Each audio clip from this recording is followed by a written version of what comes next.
What's up, everybody? Welcome to the Blaze and the Thunder Report. Sorry, I can't be all puffy like Travis can. It's a thing. So, as you may have noticed on Monday, Travis and I didn't do our Game of Thrones show. I don't know if you guys are familiar, but Travis is from Kentucky, and Kentucky has this weird obsession with horses this week. So, he couldn't make the show. And Monday I was tempted to do the show by myself, but I was like, you know what? I don't want to step on Travis's toes or anything like that. And then I texted him today. He's like, oh no, yeah, fucking do whatever you want. Hey, MC for life, how you doing? So what I thought I was going to do is I'm going to do a quick review because I know full well Travis and I are going to talk about it on Monday before we get into the whole... We're going to do basically like a 2-episode recap because we have to get to, who was right and wrong as far as the deaths and all that stuff goes. But I wanted to give you sort of my raw thoughts before we get to that, because I doubt we're going to have enough time to cover 2 full episodes of, shit happening. But, so thanks to everybody who's, joining in. Hopefully, if you guys have anything to add into the chat, just put it in there and I'll be more than happy to go over it. But I gotta be honest, as soon as I watched the episode, like as soon as it was done and my heart slowed down enough that I could actually breathe, I was like, man, I really like that episode. And then the more I sit and think about it, the less I like that episode.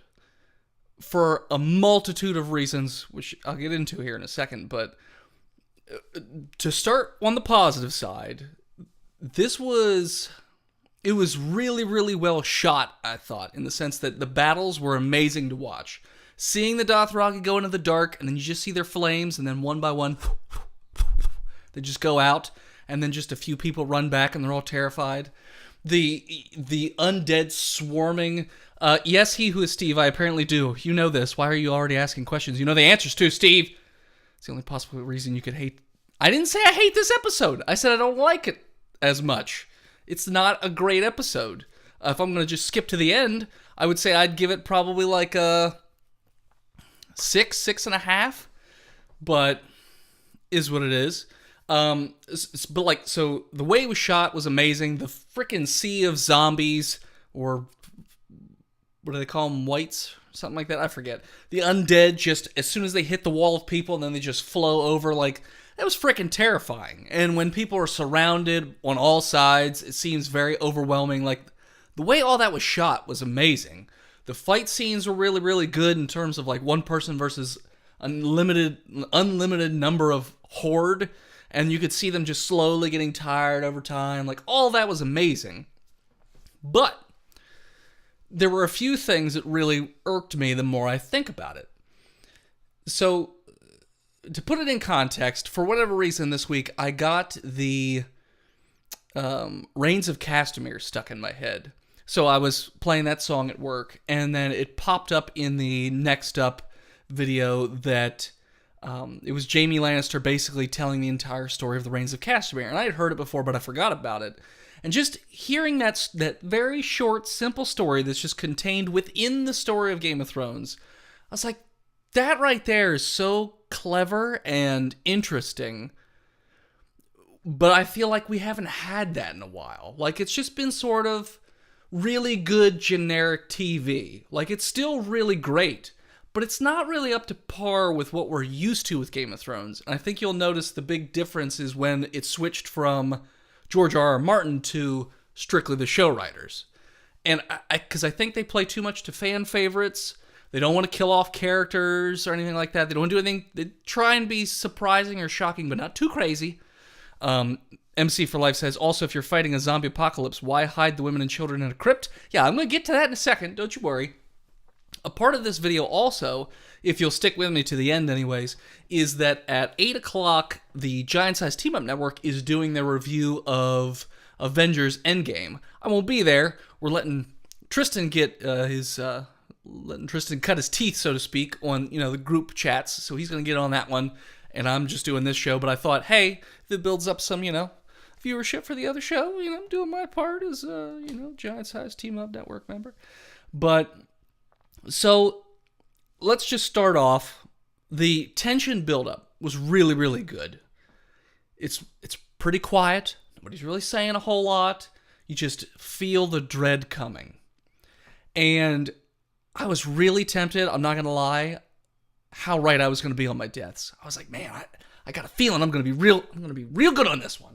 And then Sam goes out to the front line. I'm like, fuck yeah, I'm going to be real good on this one. And then, and we didn't even bring up John and Sam's friend, who I couldn't remember the name of, and we just kept prattling through too many names because I was going to say he was going to die, but we didn't get around to it, so it won't count. But, so, you're sitting there waiting, you're just staring at the darkness. And the dread's coming, you're like, am I going to see frickin' blue eyes in the dark? Is that how it's going to happen? Like, is that going to be your reveal, or is it going to just be like, boom, in your face? No. You get the red woman. She trots on out. I was like, okay, I forgot all about her. But alright, that's cool. Then she lights all the swords on fire, and that shot, again, was really, really cool looking.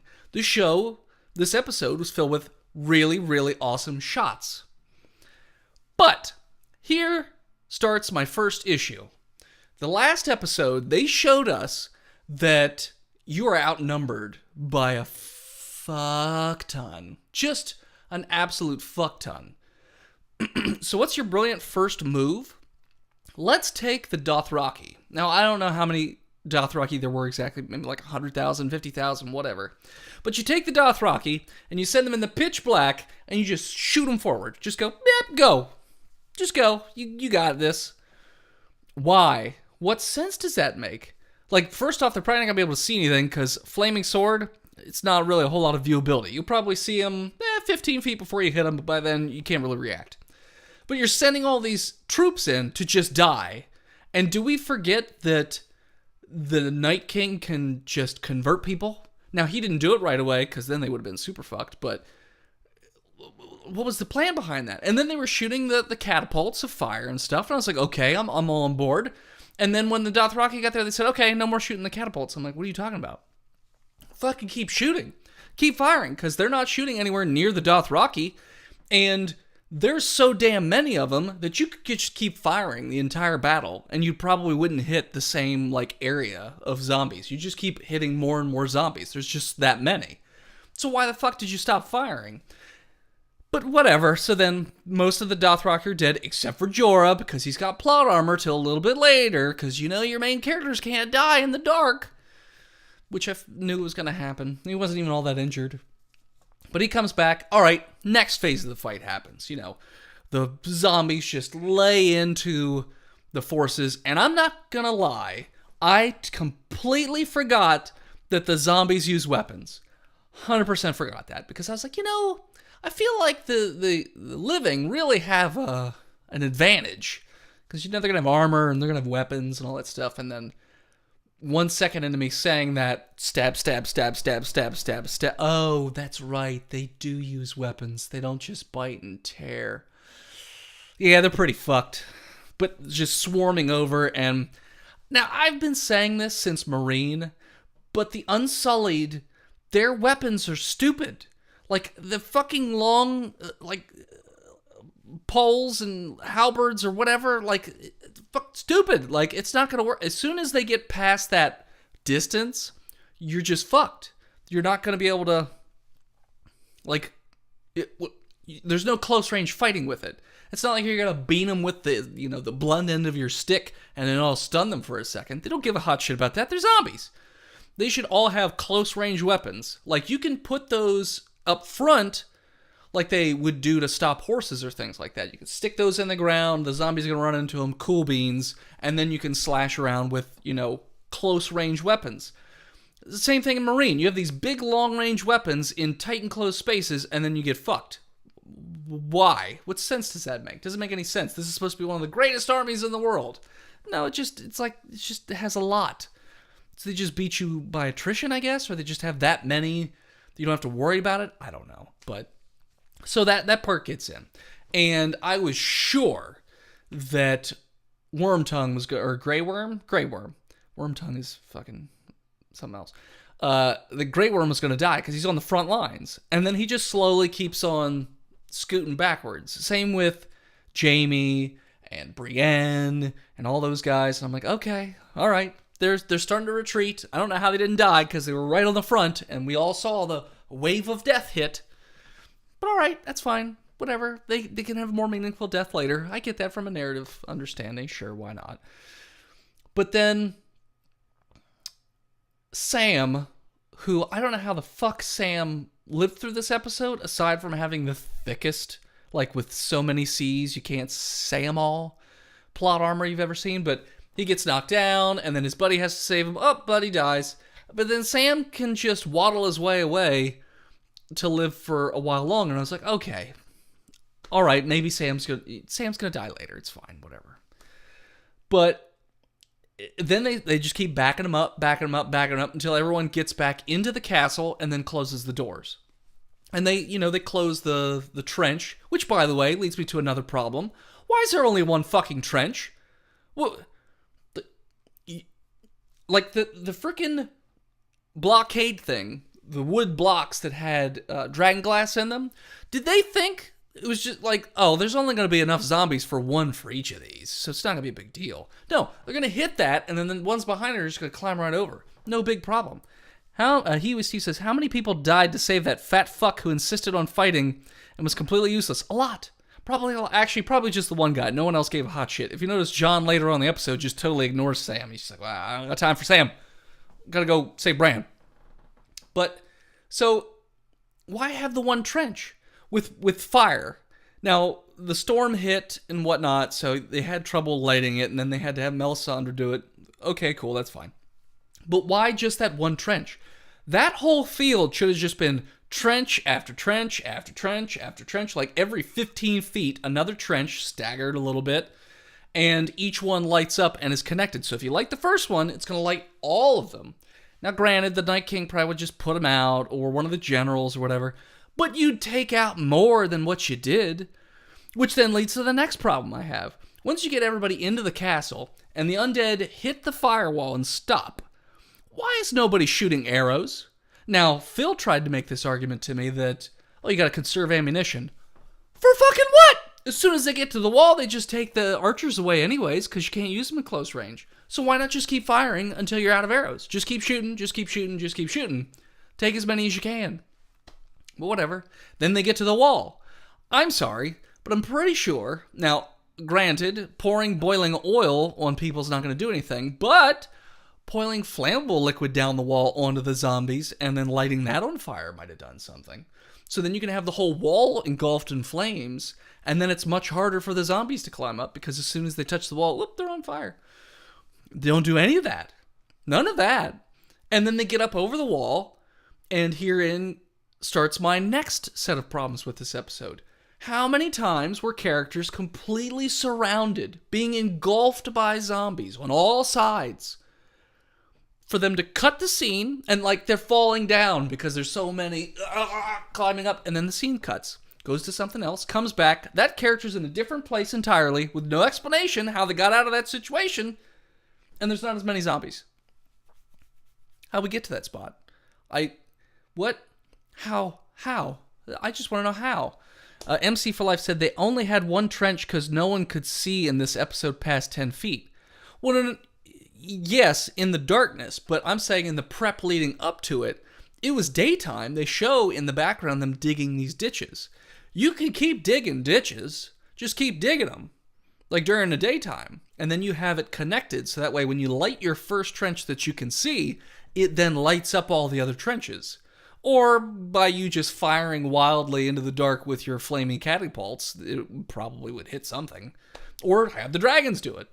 Granted, the dragons couldn't see the trench for the first time, but I'm saying for the other ones, it might be different because you might just hit it in a random strafing run. Oh, okay, MC for Life. It's really hard to tell sarcasm through Twitch chat. Just saying. But anyways, I gotta keep running before I get to 8 o'clock when the other show starts. So yeah, and that happened over and over and over with the characters being surrounded and then not surrounded anymore. Surrounded and then not surrounded. Well, MC for Life says the episode was so bad with the lighting, I thought my TV was fucked. I think they did that for a multitude of reasons. The first was so then, and this is like an old trick with a lot of CG and stuff like that. If you make it dark, then you don't have to spend as much time cleaning things up and making things look pretty, and you save a little bit of money in the budget to make other things go. Which reminds me, Ghost, you see him for 2 seconds at the beginning, and then you never see him again, but he's alive because they show him in the trailer for next week. Whatever. So, how about all that frickin' lead up and speculation for Arya's super weapon, which was just, as I thought, a spear that comes apart and she could attack, two at once. Which she used for approximately, 30 seconds before she got clunked on the head and then dropped that and ran away. Okay, well that was a lot of hubbub about nothing. But I did like the character moments in the episode. Like when Beric Dondarrion is trying to get the Hound to help. And the Hound's like, fuck this. I don't like fire. And all this is awful. We're all fucked. I'm just going to sit here and wait to die. And Dondarrion's like, well, you tell that to her then. And then Hound goes over or looks over, sees Arya. And she's like, oh shit, I got to save her. And then runs off because Hound's awesome. But meanwhile, going on, Theon's guarding Bran. Bran wargs into a bunch of ravens, which I'm guessing was the only thing he did the whole fucking episode, was just be in this one flock of ravens? You are so useless. I yelled this at the TV, or the computer screen while I was watching. What is even the point of you? You do nothing. You're about as useful with your superpowers as you are at running in a marathon. Useless! You're just sitting... It's not like he was giving intel, like, I'm going to get my ravens up there, and then I'm going to report back so then they can do stuff. No, he just went on a little fly, like off into the sky, whatever. Ravens. Stupid. But anyways, so then the dragon fights. Those were cool. Like, with the two dragons, and I'm not going to lie, I almost chipped a tooth, because when the dragons hit each other out of nowhere, it surprised me, and I almost chipped my front teeth. But so when the dragons were interlocked and they're just one's ripping the face off of the zombie dragon and then biting a hole in the throat, and then Daenerys comes in and fucks up the Night King or whatever, knocks him off. Not that he gave a hot shit because he's too cool for school. That whole thing was cool. And then I saw the dragon crash and I thought, he's dead. I got one of the dragons right. No, he's in the trailer for next week, so he's fine. Okay. But then, and I'm skipping over a lot of stuff, because again, I got a short amount of time to try and get through this whole thing. But Jon's on the ground. He sees the Night King. He runs up. Daenerys Dracarys, which was cool. And not to toot my own horn, I predicted that Dragonfire wasn't going to work on the Night King because it'd be too easy. And then the Night King smiles, which was pretty funny. And then she flies away. Jon keeps on running. Night King just wanders away and then turns around, starts to raise his hands, at which point, oh shit, he's fucked. Now, I thought it might have been cool to end it there, like with Jon maybe getting to the Night King as he's rezzing, as if this, like, he couldn't do anything else. Like in like a video game, like an MMO, like World of Warcraft, you can't really do anything while you're casting a spell, or it'll be interrupted. Like if he just couldn't quite get through the spell cast, and then twink, dead. I'd have been cool with that. It would have been pretty funny. It might not have been fulfilling, but I would have found it pretty funny. So then again, Jon's completely surrounded by zombies. Daenerys saves him. Daenerys lands the dragon, gets covered in zombies because instead of immediately taking off, she just sits there and waits for the horde of zombies to climb up. While they're climbing, again, don't try and take off. Just sit there and just let them keep swarming. Drogon drops her off, flies away, which was cool because he does, the spinning and the zombies fall off. And then up! Dany's about to die. Just kidding. Plot armor. In comes old Kuckenstein Jorah himself to save Dany. Okay, that was cool. But again, you can see a top-down shot where they're all around Jorah and Dany, like arm's reach. Cut away, come back, no more zombies. Just one at a time after that. So then Jon's running into the keep. And as somebody already alluded to before, we get the crypt scene. Because we've been saying last episode, why does everybody keep saying the crypt's the safest place? Does anyone remember that they put the dead in the crypt? I personally wanted to just see at the beginning of the episode somebody run up and say, sir, yes, I heard that you put all of the defenseless people into the crypt, so I took the liberty to go down and eviscerate every body and light it on fire and then stab it in the head with dragon glass because you, sir, are stupid. That is all, sir, and then run away. I was kind of hoping for that, but no. So instead, they burst out of the crypts, they start murdering people, again, nobody named, because nobody gets killed or anything like that. You have that scene where, I keep thinking Sophie Turner, but Sansa and Tyrion are there, and they pull out their dragonglass daggers. So I'm like, oh shit, are they going to Romeo and Juliet this thing and stab each other with dragonglass before the zombies can get them? No, cut. They're in a different part of the hallway. None of the zombies see them. They go around a corner. All the other survivors are just in this cubby, and nobody has gone over there to see, because zombies don't turn. They can hear blood dripping, but they can't hear a bunch of scared people huddled in a corner. This is the logic that you're trying to give me here? This is the world building that we're doing? Not really following. Now, granted, when we cut to Arya doing all the sneaky shit, that was really cool. She's got to be real quiet and stealthy. She's under the table. Ooh, the tension's building, blood dripping. Zombies can hear it for some reason. Come over and check. Oh, she's not there anymore. Sneak, sneak, sneak, sneak, sneak, sneak, sneak. Gets out. Oh, fuck, went the wrong direction. Too many zombies. Run, run, run, run, run, run, run. Then Sir Beric Dondarrion, Hodor. Beric Dondarrion, he's got to pull his own little mini Hodor. From a narrative perspective, he's been brought back to life 7 times? So are you trying to tell me that the reason he was brought back from the dead so many times was just so that he could block up a hallway for Arya to get away? So that she could go kill the Night King? That seems pretty fucking stupid. Like, anybody could do that. But then she, her and the Hound get away, and then the Red Witch is there just so she could say, hey, by the way, you're going to shut all kinds of blue eyes. And then Arya figures out what she's talking about. I didn't particularly get it in the moment because I was too worried about other things. Then after the fact, I was like, well, that's a little on the nose, don't you think? I mean, blue's kind of generic. It's not like she was all when she first said it to her in the woods. But okay. So then we keep cutting back to the other parts of the battle. Everyone's surrounded. Brienne, Jaime, Podrick. I'm like, there's no way. Fucking Sam's on the ground just stabbing people in the ankles. Not dying. Won't die. Just won't die. He's maybe zombie weapons don't go through that much fat. They just bounce off. Maybe that's what's up. They were using sporks or something. Because I can't figure out why the fuck they couldn't kill Sam. Somebody explain that to me, aside from him having plot armor. But again, they're fine. So then we cut to John, who's running through the chaos, ignoring his friends, which I thought really cool. Gets to the courtyard before the tree, and there's the dragon. And I thought that was really neat, because he's got a hole in his neck, so fire's shooting out of the hole, and he's shooting fire indiscriminately around, and John has to keep hiding and running around. And I'm like, okay, this is neat. I don't know how he's going to get to Bran, but okay. Maybe he's going to run out and stab the dragon with a Valyrian sword while the dragon's not looking, and then run out. And Theon is having his badass moment. He died, because we all knew he was going to die, but he's having his badass moment there in the courtyard, taking out all the frickin' zombies. And then he's just surrounded, and it's just the Night King. And Bran finally pops out of his bird vacation. Maybe he was playing Hatoful Boyfriend, but from the opposite end? If any of you are wondering what Hatoful Boyfriend is, go check out twitch.tv/PotchPodcast. We played a dating simulator where you're a chick dating a bunch of birds in high school. I digress. So Theon runs over, slow-mo, he dies. Yeah, we kind of figured that was going to happen. But it was still pretty badass, the way he took took all those other zombies out, protected Bran for a while, and then went. Up walks the Night King to Bran.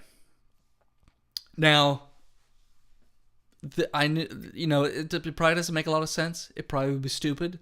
But I thought it'd be really funny. Because Bran always has all these fucking blankets over his polio legs. If he was hiding a crossbow with a bolt of dragon glass, and that smug Night King walks up, and then Bran's just like, shoots him through the blanket and takes out the Night King, that would be hilarious. Because then you'd have all the memes of like the Thug Life sunglasses coming down over Bran. Because nobody would have seen that coming. But those two are having their moment. The music's very dramatic, and they're showing all the other awful that's running around. And John can't seem to get past the dragon. So I'm like, well, how the fuck are they going to get out of this one? The wind rushes past one of the White Walkers. And I was like, wait.